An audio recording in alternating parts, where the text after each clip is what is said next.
DBMSന്റെ third പാർട്ടിലേക്ക് ഏവർക്കും സ്വാഗതം. നമ്മളിന്ന് ഡിസ്കസ് ചെയ്യാൻ പോകുന്നത് ER മോഡലിന്റെ കണ്ടിന്യൂഷൻ ആണ്. കഴിഞ്ഞ ദിവസം നമ്മൾ നോക്കിയത് എന്താണ് ER മോഡൽ. ER മോഡലിന് 3 പാർട്ട് ഉണ്ട്, അതായത് 3 കമ്പോണൻസ് ഉണ്ട്. First one entity, second one attribute, third one relationship. ഇതിനകത്ത് എൻറ്റിറ്റി എന്താണെന്നാണ് നമ്മൾ ഡിസ്കസ് ചെയ്ത് കഴിഞ്ഞത്. ഇനി നമുക്ക് ആട്രിബ്യൂട്ട് എന്താണ്, റിലേഷൻഷിപ്പ് എന്താണ്, ഈ കാര്യങ്ങൾ നമുക്ക് ഡിസ്കസ് ചെയ്യാം. എൻറ്റിറ്റി എന്ന് വെച്ച് കഴിഞ്ഞാൽ എന്തായിരുന്നു? അതായത് ഫിസിക്കൽ എക്സിസ്റ്റൻസോ അല്ലെങ്കിൽ കൺസെപ്ച്വൽ എക്സിസ്റ്റൻസോ ഉള്ള ഒരു ഒബ്ജക്റ്റിനെയാണ് നമ്മൾ എൻറ്റിറ്റി എന്ന് പറയുന്നത്. ആട്രിബ്യൂട്ട് എന്ന് പറഞ്ഞു കഴിഞ്ഞാൽ ഒരു എൻറ്റിറ്റിക്കുള്ള പ്രോപ്പർട്ടിയെയാണ് നമ്മൾ ആട്രിബ്യൂട്ട് എന്ന് പറയുന്നത്. ഇത് ഫോർ എക്സാമ്പിൾ കസ്റ്റമർ എന്ന് പറയുന്നത് എന്താണ്? ഫിസിക്കൽ എക്സിസ്റ്റൻസ് ഉള്ള ഒരു ഒബ്ജക്റ്റ് ആണ് കസ്റ്റമർ. അപ്പൊ കസ്റ്റമർ എന്താണ്? ഒരു എൻറ്റിറ്റി ആണ്. ഈ കസ്റ്റമറിനുള്ള ആട്രിബ്യൂട്ട് അല്ലെങ്കിൽ കസ്റ്റമറിന്റെ പ്രോപ്പർട്ടീസ് ആണ്. കസ്റ്റമറിന് ID കാണും, നെയിം കാണും, അഡ്രസ്സ് കാണും, ഫോൺ നമ്പർ കാണും, പിന്നെ കുറെ അധികം പ്രോപ്പർട്ടീസ് വേറെ കാണും. ഇനി നമ്മൾ എൻറ്റിറ്റി റെപ്രസെന്റ് ചെയ്യാൻ യൂസ് ചെയ്യുന്നത് റെക്റ്റാങ്കിൾ ആണ്. അതുപോലെ ആട്രിബ്യൂട്ട് റെപ്രസെന്റ് ചെയ്യാനായിട്ട് നമ്മൾ യൂസ് ചെയ്യുന്നത് എലിപ്സ് ആണ്. ഇതാണ് എലിപ്സ് സിമ്പൽ. ഈ എലിപ്സ് വെച്ചിട്ടായിരിക്കും നമ്മൾ ആട്രിബ്യൂട്ടിനെ ഡിസ്ക്രൈബ് ചെയ്യുന്നത്. ഇനി ഡിഫറെന്റ് ടൈപ്പ് ഓഫ് ആട്രിബ്യൂട്ട്, ഏകദേശം ഒരു 6 ടൈപ്പ് ഓഫ് ആട്രിബ്യൂട്ട് അവൈലബിൾ ആണ്. Simple attribute, composite attribute, single valued attribute, multi valued attribute, derived attribute, key attribute. First one, simple attribute.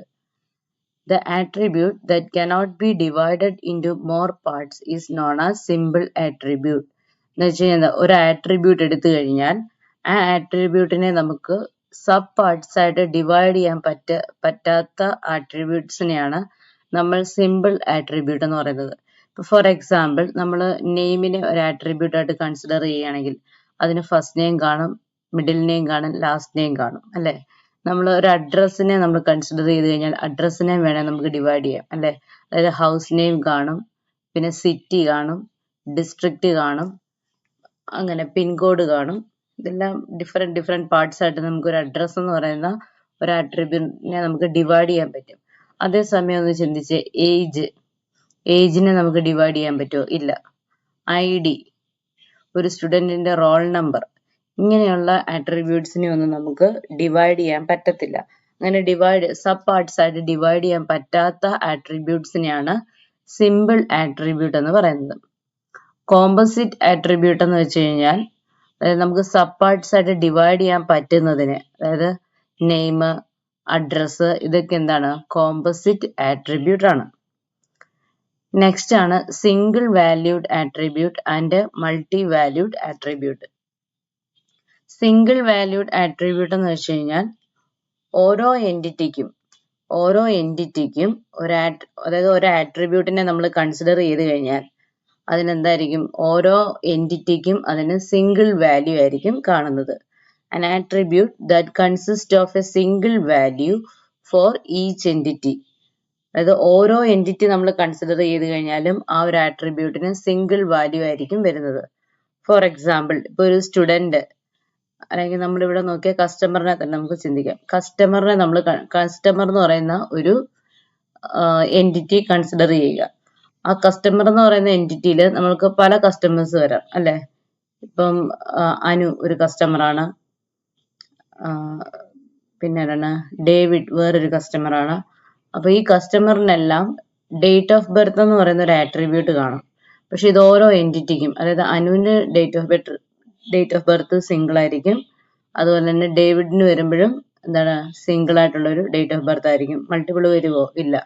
അപ്പൊ അതാണ് സിംഗിൾ വാല്യൂഡ് ആട്രിബ്യൂട്ട് എന്ന് പറയുന്നത്. മൾട്ടി വാല്യൂഡ് ആട്രിബ്യൂട്ട് എന്ന് വെച്ചാൽ an attribute consisting of more than one value for a given entity. അതായത് ഒരു എൻറ്റിറ്റിക്ക് multiple, അതായത് ഒന്നിൽ കൂടുതൽ വാല്യൂസ് വരുന്ന ആട്രിബ്യൂട്ടിനാണ്. ഫോർ എക്സാമ്പിൾ, ഇപ്പൊ കോണ്ടാക്ട് നമ്പർ വെക്കുകയാണ്. ഇപ്പൊ അനുവിന് മൾട്ടിപ്പിൾ കോണ്ടാക്ട് നമ്പർ കാണും, ഡേവിഡിനും ചിലപ്പം മൾട്ടിപ്പിൾ കോണ്ടാക്ട് നമ്പേഴ്സ് കാണാം അല്ലെ. അങ്ങനെ ഓരോ എൻറ്റിറ്റിക്കും എന്താണ് മൾട്ടിപ്പിൾ, അതായത് സിംഗിൾ വാല്യൂഡ് എന്ന് പറയുമ്പോൾ ഓരോ എൻറ്റിറ്റിക്കും അത് സിംഗിൾ വാല്യൂ ആയിരിക്കണം. അതായത് അനുവിന് ഒരു സിംഗിൾ ഡേറ്റ് ഓഫ് ബർത്ത് ആയിരിക്കും, ഡേവിഡിന് സിംഗിൾ ഡേറ്റ് ഓഫ് ബർത്ത് ആയിരിക്കും. മൾട്ടി വാല്യൂഡ് ആകുമ്പം ഇവർക്ക് ഓരോ, അതായത് ഏത് എൻറ്റിറ്റി നമ്മൾ കൺസിഡർ ചെയ്താലും അതിന് എഗനസ്റ്റ് മൾട്ടിപ്പിൾ വാല്യൂസ് അവിടെ വരും. അതാണ് മൾട്ടി വാല്യൂഡ് ആട്രിബ്യൂട്ട് എന്ന് പറയുന്നത്. സിംഗിൾ വാല്യൂഡ് ആട്രിബ്യൂട്ട് ആണെങ്കിൽ നമ്മൾ അതിനെ സിമ്പിൾ ഒരു എലിപ്സ് വെച്ചിട്ടായിരിക്കും റെപ്രസെന്റ് ചെയ്യുന്നത്. മൾട്ടി വാല്യൂഡ് ആണെങ്കിൽ നമ്മൾ ഒരു എലിപ്സിനുള്ളിൽ വേറൊരു എലിപ്സ്, അതായത് രണ്ട് എലിപ്സ് വരുന്ന ഈ ഒരു സിമ്പിൾ ആയിരിക്കും മൾട്ടി വാല്യൂഡിനെ റെപ്രസെന്റ് ചെയ്യാൻ യൂസ് ചെയ്യുന്നത്. നെക്സ്റ്റ് ആട്രിബ്യൂട്ട് ആണ് derived attribute. An attribute that can be derived from another attribute is known as derived attribute. അതായത് ഒരു ആട്രിബ്യൂട്ട് ഡിറൈവ് ചെയ്ത് വേറൊരു ആട്രിബ്യൂട്ടിൽ നിന്ന് നമുക്ക് ഡിറൈവ് ചെയ്ത് എടുക്കാൻ പറ്റുമെങ്കിൽ അതിനെ ഡിറൈവ്ഡ് ആട്രിബ്യൂട്ട് എന്നായിരിക്കും പറയുന്നത്. For example age. അതായത് ഏജ് എന്ന് പറയുന്ന ആട്രിബ്യൂട്ട് ഡേറ്റ് ഓഫ് ബർത്തിൽ നിന്ന് ഡിറൈവ് ചെയ്ത് വരുന്നത് അല്ലെ. അതായത് ഡേറ്റ് ഓഫ് ബർത്ത് നമുക്കുണ്ടെങ്കിൽ അത് വെച്ച് നമുക്ക് എന്ത് ചെയ്യാൻ പറ്റും, ഏജ് എന്ന് പറയുന്നതിനെ കാൽക്കുലേറ്റ് ചെയ്ത് വേറൊരു ആട്രിബ്യൂട്ട് ആയിട്ട് നമുക്ക് സെറ്റ് ചെയ്ത് കൊടുക്കാൻ പറ്റും. അതേസമയം ഏജ് ഉണ്ടെങ്കിൽ ആ ഏജ് വെച്ച് നമുക്ക് ഡേറ്റ് ഓഫ് ബർത്ത് കാൽക്കുലേറ്റ് ചെയ്യാൻ പറ്റുമോ, ഇല്ല. ബട്ട് ഏജ് എന്ന് പറയുന്നത് എന്താണ്, ഡേറ്റ് ഓഫ് ബർത്ത് എന്ന് പറയുന്ന ഒരു ആട്രിബ്യൂട്ടിൽ നിന്ന് ഡിറൈവ് ചെയ്ത് വന്നിരിക്കുന്ന ഒരു ആട്രിബ്യൂട്ട് ആണ് ഏജ്. അപ്പൊ ഏജ് എന്താണ്, ഡിറൈവ്ഡ് ആട്രിബ്യൂട്ട് ആണ്. ഡിറൈവ്ഡ് ആട്രിബ്യൂട്ടിനെ നമ്മൾ റെപ്രസെന്റ് ചെയ്യുന്നത് ഡാഷ്ഡ് എലിപ്സ് യൂസ് ചെയ്തിട്ടായിരിക്കും. നെക്സ്റ്റ് ആണ് key attribute. The attribute which uniquely identifies each entity in the entity set. അതായത് entity സെറ്റിലെ ഓരോ എൻറ്റിറ്റിയെയും യുണീക്ലി ഐഡന്റിഫൈ ചെയ്യുന്ന ഒരു ആട്രിബ്യൂട്ട്. അതായത് ഒരു എൻറ്റിറ്റി സെറ്റ് കൺസിഡർ ചെയ്യുക, ആ എൻറ്റിറ്റി സെറ്റിലെ ഓരോ എൻറ്റിറ്റിയെയും യുണീക്കായിട്ട് ഐഡന്റിഫൈ ചെയ്യാൻ യൂസ് ചെയ്യുന്ന ആട്രിബ്യൂട്ട്, അതിനെയാണ് നമ്മൾ കീ ആട്രിബ്യൂട്ട് എന്ന് പറയുന്നത്. ഫോർ എക്സാമ്പിൾ ID ഒരു കീ ആട്രിബ്യൂട്ട് ആണ്. നമുക്ക് roll number, student ID, roll number ചിലപ്പോൾ പല ക്ലാസ് വരുമ്പോഴും സെയിം വരാൻ ചാൻസ് ഉണ്ട്. അതേസമയം സ്റ്റുഡന്റ് ID ആണെങ്കിൽ കീ ആട്രിബ്യൂട്ട് ആണ്. അപ്പം ആട്രിബ്യൂട്ട് എന്താണെന്നുള്ളത് ക്ലിയർ ആയി കാണുമല്ലോ. നെക്സ്റ്റ് ആണ് relationship. A relationship is used to describe the relation between entities. രണ്ട് എൻറ്റിറ്റീസ് തമ്മിലുള്ള റിലേഷൻഷിപ്പ് ഡിസ്ക്രൈബ് ചെയ്യാനായിട്ട്, അതായത് രണ്ട് എൻറ്റിറ്റി തമ്മിലുള്ള എന്ത് റിലേഷനാണ് അവിടെ എക്സിസ്റ്റ് ചെയ്യുന്നത് എന്ന് ഡിസ്ക്രൈബ് ചെയ്യുന്നതാണ് റിലേഷൻഷിപ്പ് നമ്മൾ യൂസ് ചെയ്യുന്നത്. ഡയമണ്ട് അല്ലെങ്കിൽ റോംബസ് ഷേപ്പാണ് റിലേഷൻഷിപ്പിനെ ഡിനോട്ട് ചെയ്യുന്നത്. കണ്ടോ, ഈ ഡയമണ്ട് ഷേപ്പ് അല്ലെങ്കിൽ റോംബസ് ഷേപ്പ് ഇത് വെച്ചിട്ടായിരിക്കും നമ്മൾ റിലേഷൻഷിപ്പ് ഡിനോട്ട് ചെയ്യുന്നത്. നമ്മൾ ഈ പറഞ്ഞ എല്ലാ കാര്യങ്ങളും ഒന്ന് ഓർത്തേ. നമ്മൾ യൂസ് ചെയ്യുന്ന എന്താണ് ER മോഡലിനകത്ത് 3 കമ്പോണൻസ് ആണ് വരുന്നത്. ആ 3 കമ്പോണൻസിനകത്തും എന്തൊക്കെ കാര്യങ്ങളാണ് വരുന്നത് എല്ലാം മനസ്സിലായി അല്ലേ. അപ്പൊ ഇതെല്ലാം യൂസ് ചെയ്തിട്ട് ഡാറ്റാബേസ് ഡിസൈനിൽ നമ്മൾ വരയ്ക്കുന്ന ഡയഗ്രം ആണ് ER ഡയഗ്രം. അതായത് ഒരു ഡാറ്റാബേസിന്റെ എൻറ്റയർ ലോജിക്കൽ സ്ട്രക്ചറിനെ നമ്മൾ വിഷ്വലി റെപ്രസെന്റ് ചെയ്യാൻ യൂസ് ചെയ്യുന്ന ഡയഗ്രം ആണ് ER diagram. ER diagram can express the overall logical structure of a database. ഒരു ഡാറ്റാബേസിന്റെ ഓവറോൾ ലോജിക്കൽ സ്ട്രക്ചർ പറയുന്നതാണ് ER ഡയഗ്രം ആണ്. ഇവിടെ ഒരു ER ഡയഗ്രം നമ്മൾ കൊടുത്തിട്ടുണ്ട്. ഒരു ബാങ്കിന്റെ കേസ് കൺസിഡർ ചെയ്യുക. അവിടെ ഒരു കസ്റ്റമർ വന്നിട്ട് എമൗണ്ട് ഡെപ്പോസിറ്റ് ചെയ്യാണ്. അപ്പൊ എമൗണ്ട് ഡെപ്പോസിറ്റ് ചെയ്യണമെങ്കിൽ എന്ത് വേണം, ഒരു അക്കൗണ്ടിലേക്ക് കസ്റ്റമർ ഒരു അക്കൗണ്ടിലേക്കായിരിക്കും എമൗണ്ട് ഡെപ്പോസിറ്റ് ചെയ്യുന്നത് അല്ലേ. അപ്പൊ ആ കേസിൽ നമുക്ക് 2 എൻറ്റിറ്റി ആണ് ഇവിടെ ഉള്ളത്. ഒന്ന് കസ്റ്റമറും ഉണ്ട്, രണ്ടാമത്തേതാണ് അക്കൗണ്ടും ഉണ്ട്. ഇത് രണ്ടും എന്താണ്, 2 എൻറ്റിറ്റിയാണ്. കസ്റ്റമർ എന്ന് പറയുന്നത് ഫിസിക്കൽ എക്സിസ്റ്റൻസ് ഉള്ളത് കൊണ്ട് ഇതെന്താണ്, ഇത് ഫിസിക്കൽ എക്സിസ്റ്റൻസ് ഉള്ള ഒരു എൻറ്റിറ്റിയാണ് കസ്റ്റമർ. അക്കൗണ്ട് എന്ന് പറയുന്നത് കൺസെപ്ച്വൽ എക്സിസ്റ്റൻസ് ആണ്. കൺസെപ്ച്വൽ എക്സിസ്റ്റൻസ് ആണ് അക്കൗണ്ടിനുള്ളത്. അപ്പൊ 2 എൻറ്റിറ്റി നമ്മളിവിടെ ഡിസ്ക്രൈബ് ചെയ്തു.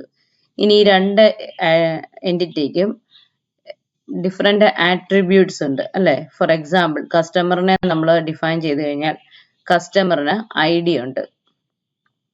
ഈ ID യൂസ് ചെയ്ത് കഴിഞ്ഞാൽ ഈ കസ്റ്റമറിനെ നമുക്ക് യൂണീക്ക്ലി ഐഡന്റിഫൈ ചെയ്യാൻ പറ്റത്തില്ലേ?